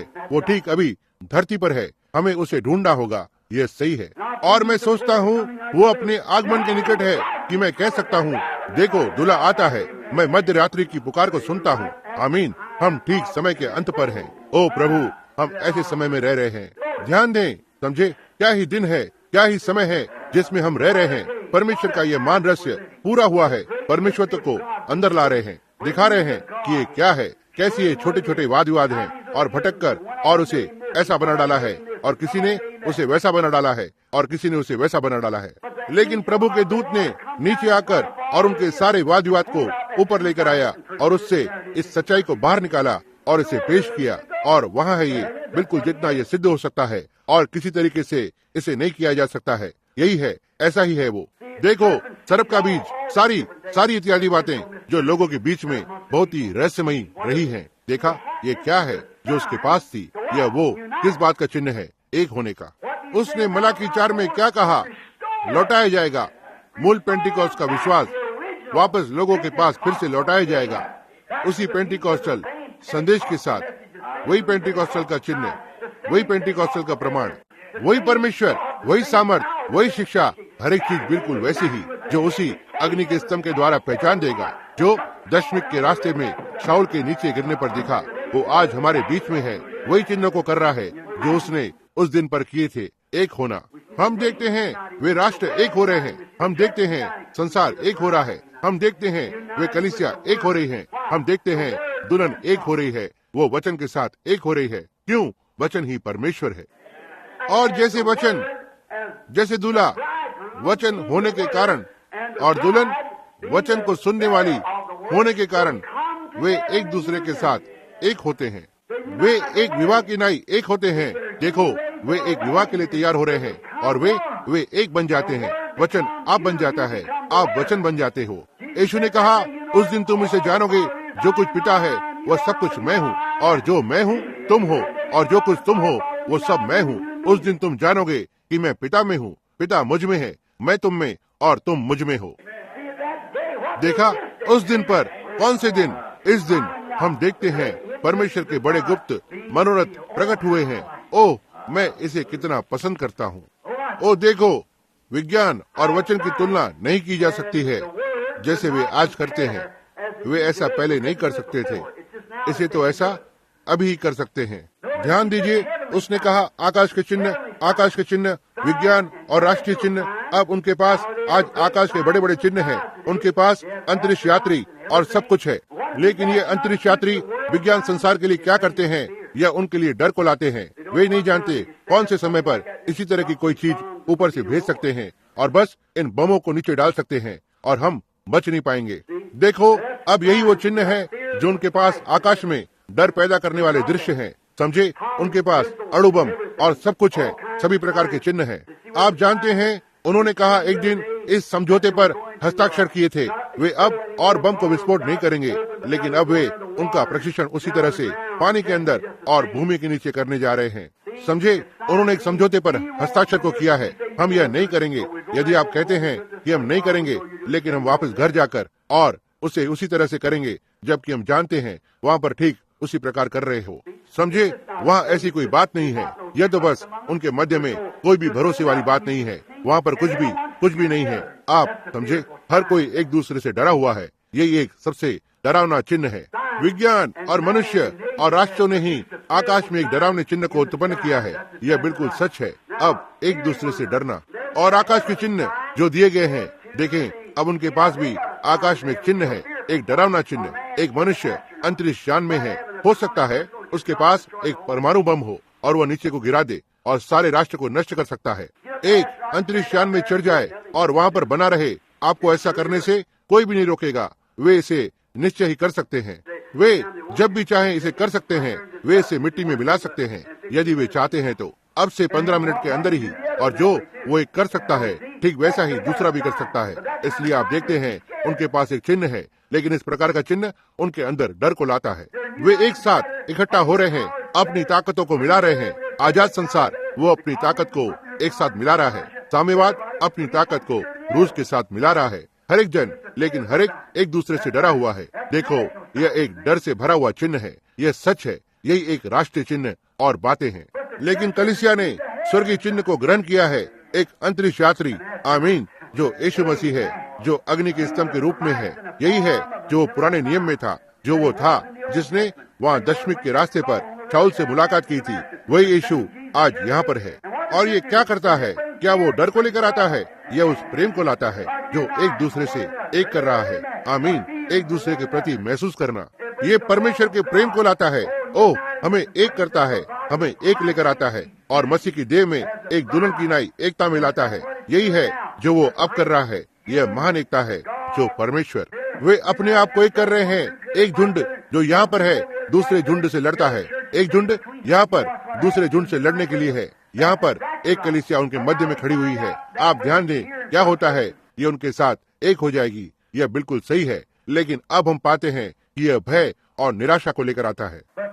लेकिन कलीसिया दुल्हन वो एक हुई है, एक परमेश्वर के द्वारा, एक आत्मा के अंतर्गत। वो परमेश्वर की पवित्र एकता में परमेश्वर की पवित्र दुल्हन बनने के लिए है। यह सच है। सब मिलकर यह देह की एकता है। वो देह एक दुल्हन की नाई प्रतीक्षा कर रही है, जैसे कि वह दुल्हन है। जैसे कि हम अपने आप को दुल्हन कहते हैं, क्योंकि दुल्हन के लिए एक होने का समय है। कलीसिया इतनी एकत्र होती जा रही है। इससे हमारे मध्य में बस इतना प्रेम उत्पन्न होना चाहिए कि हम कदाचित ही एक दूसरे से दूर हो सकेंगे। यह सही है। हम बस आप लोगों से प्रार्थना करने के लिए विनती नहीं करेंगे। आपको लोगों से परमेश्वर की आराधना करने के लिए विनती करनी नहीं पड़ेगी। आपको लोगों से विनती नहीं करनी पड़ेगी कि वो करें जो सही है। वे तो केवल इससे इतना प्रेम कर रहे होते हैं। इतना तक वहाँ कुछ अन्य है भी नहीं। आप उस छोटी लड़की के बारे में क्या सोचते हैं जो बहुत ही सुंदर युवा दासी है, जो विवाह करने जा रही है? वो कोई खूबसूरत युवा पुरुष है। वो लड़की उससे पागलपन की हद तक प्रेम करती है। मतलब वो उससे खुद अपने जीवन से भी बढ़कर प्रेम रखती है। और वह भली भांति जानती है कि वे विवाह करने जा रहे हैं। जब विवाह का दिन नजदीक आने लगता है, मैं आपको बताऊंगा, वह बस पूरी तरह से यहाँ वहाँ घूमती रहती है। समझे, वो बस सब कुछ तैयार करती रहती है। वह स्वयं को उसे पूरी तरह से समर्पित कर देती है। यह सही है। हर एक चीज जिससे कि वो प्रसन्न होता है, वह केवल उसी काम को करना चाहती है। तो ठीक इसी तरह से आज की कलीसिया होनी चाहिए। हमारा जीवन मसीह में से होते हुए इतना परमेश्वर में छिपा होना चाहिए कि हम उसके अंदर पवित्र आत्मा से मोहरबंद हो जाएं। जिस बात की मैं आपको यहाँ शिक्षा दे रहा हूँ, बता रहा हूँ कि ये चिन्ह और विभिन्न बातें हो रही हैं, मेरे पास अब इसे बताने का समय नहीं है। प्रभु की इच्छा हुई तो मैं किसी और दूसरे संदेश में बताऊंगा। लेकिन अभी भी कलीसिया में एक बात की कमी पाई जाती है और हम लेना चाहते हैं, और मैं इसे ले लूंगा और मैं ठीक उसकी कगार पर हूँ। देखा, हम उसी बात पर आना चाहते हैं। यदि आपको उसे करना है, यदि आप इसे करना नहीं चाहते, यही वो सब कुछ है जो आपको करना है। आपको उसे करना ही है, क्योंकि देखिए, एक होने का समय निकट है। क्योंकि परमेश्वर कलीसिया को एक साथ ला रहा है उस एक रैप्चर होने के लिए, ताकि वो एक विवाह के महान मिलाप के लिए चली जाए, जब परमेश्वर और मनुष्य अनंतता के लिए एक हो जाएंगे। जब समय की रचनाएं अनंतता के साथ एक हो जाती हैं, इसे एक बार धरती पर मनुष्य के पुत्र के रूप में किया गया था और उसे जीवन को लाना था ताकि सामर्थ को लाए, ताकि दूसरे मनुष्य को इस उसी सामर्थ के साथ एक कर दे, यीशु मसीह के दुल्हन के लिए। और अब कलीसिया खुद को मसीह की देह के साथ एक कर रही है। उसने अपने आप को आजाद कर लिया है, हर एक छोटी से छोटी जंजीर को काट कर अलग कर दिया है, खुद को तैयार कर रही है, एकत्र हो रही है, उनके मध्य में एकता हो रही है। ओह, उनके मध्य में एक प्रेम और आनंद है और उनके मध्य में पवित्र आत्मा मंडरा रहा है। ओह प्रभु, क्या ही समय है। जैसा कि हम देखते हैं कि बतखें तैयार हो रही हैं, हंस तैयार हो रहे हैं, हम देखते हैं कि मधुमक्खियां तैयार हो रही हैं, हम देखते हैं कि बादल बारिश के लिए तैयार हो रहे हैं। हम हर एक चीज को तैयार होते हुए देखते हैं क्योंकि यह एक दबाव है। हम राष्ट्रों के संगठन को देखते हैं जो राष्ट्र का एकत्र होना है, अपने आप को साम्यवाद में एक कर रहे हैं। हम उन्हें देख रहे हैं कि यहाँ पर पश्चिम जगत से मिला रहे हैं। हम देखते हैं कलीसिया अपने आप को एक साथ एकत्र कर रही है, वे सारे दूसरे अपने आप को एकत्र कर रहे हैं। अतः यह बिल्कुल असंभव है कि यह किसी तरह से किसी और समय में हो सकेगा।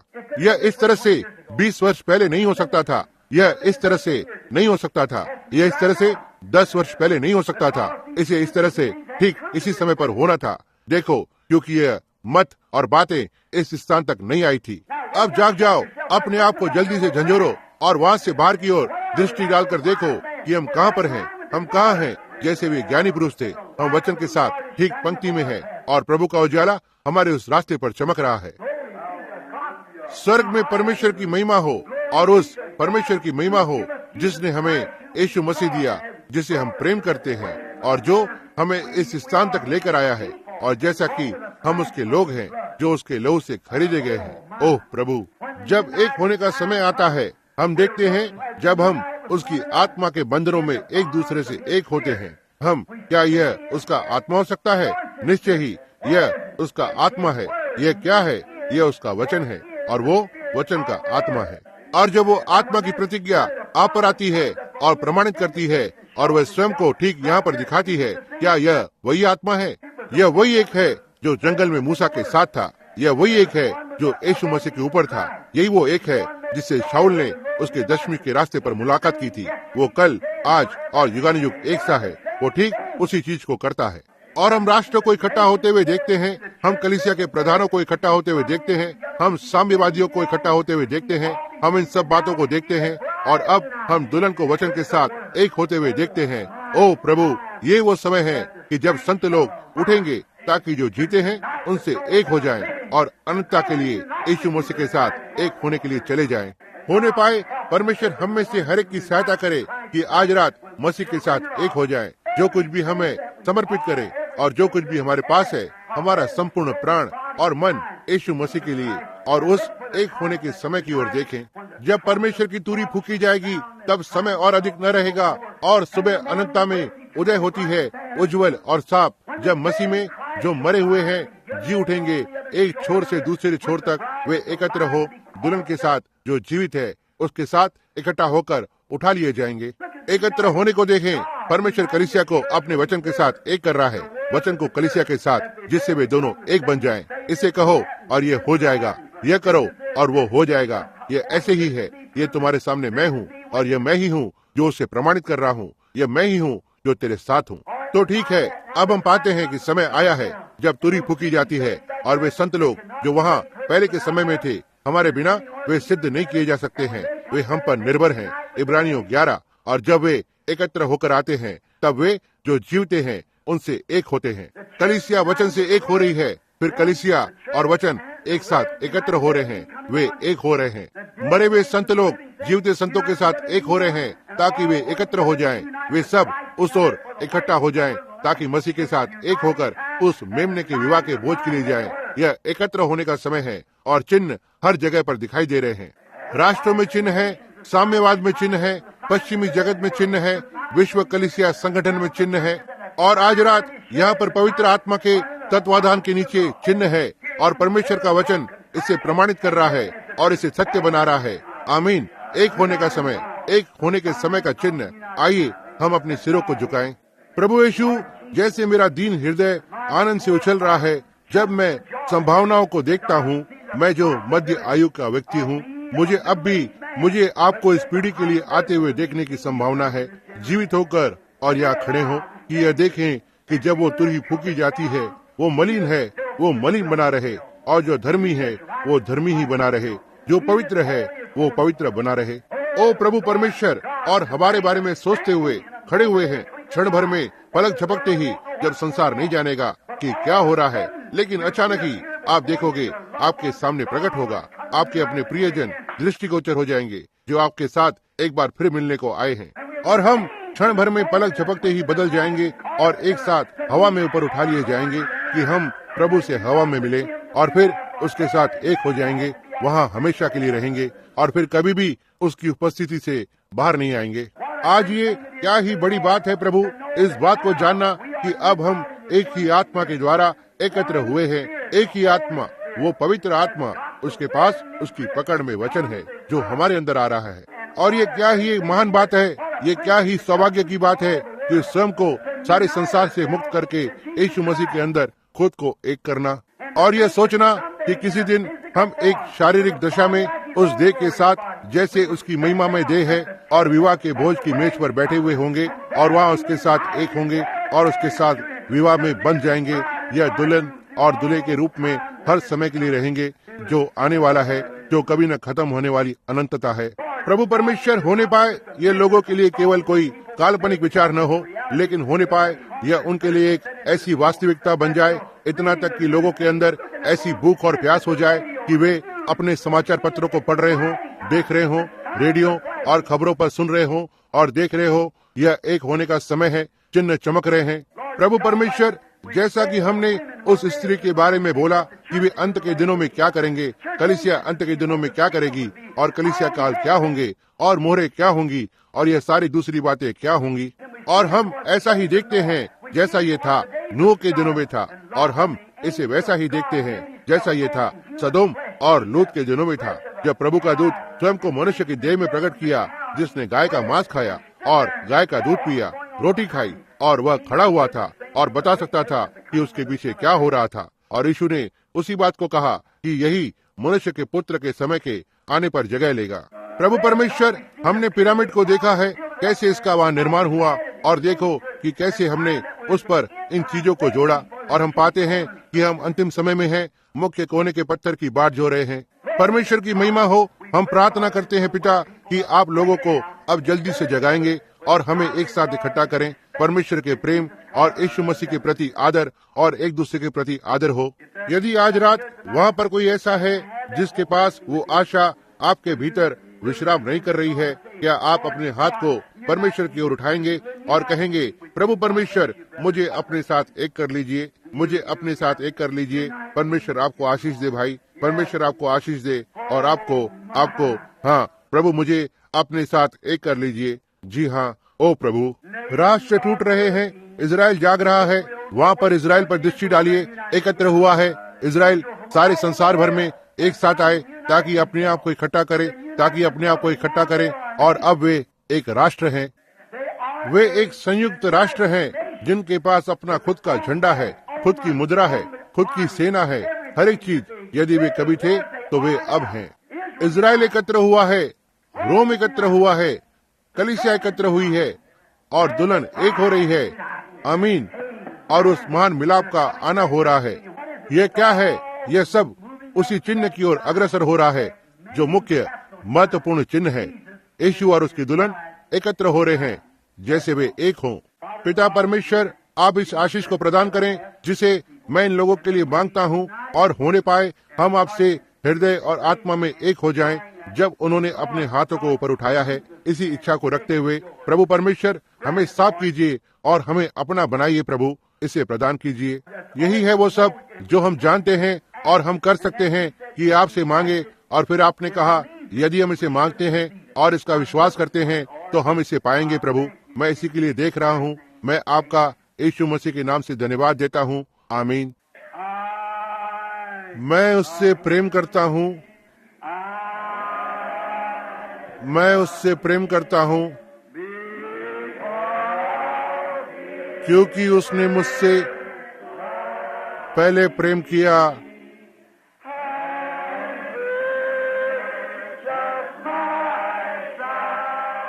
और मेरे उद्धार को खरीद लिया।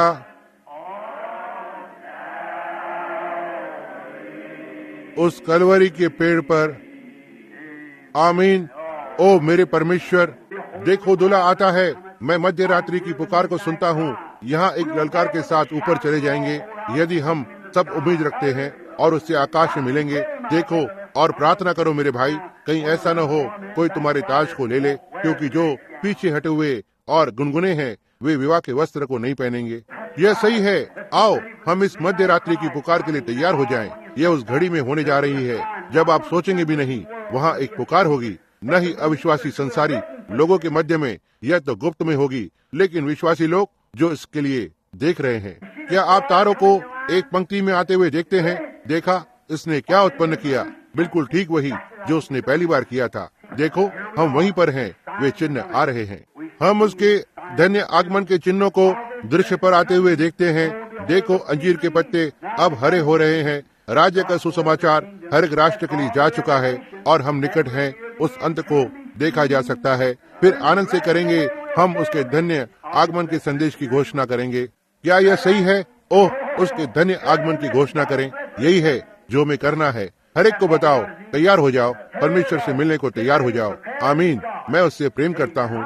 ओह, मैं उससे कितना प्रेम करता हूँ।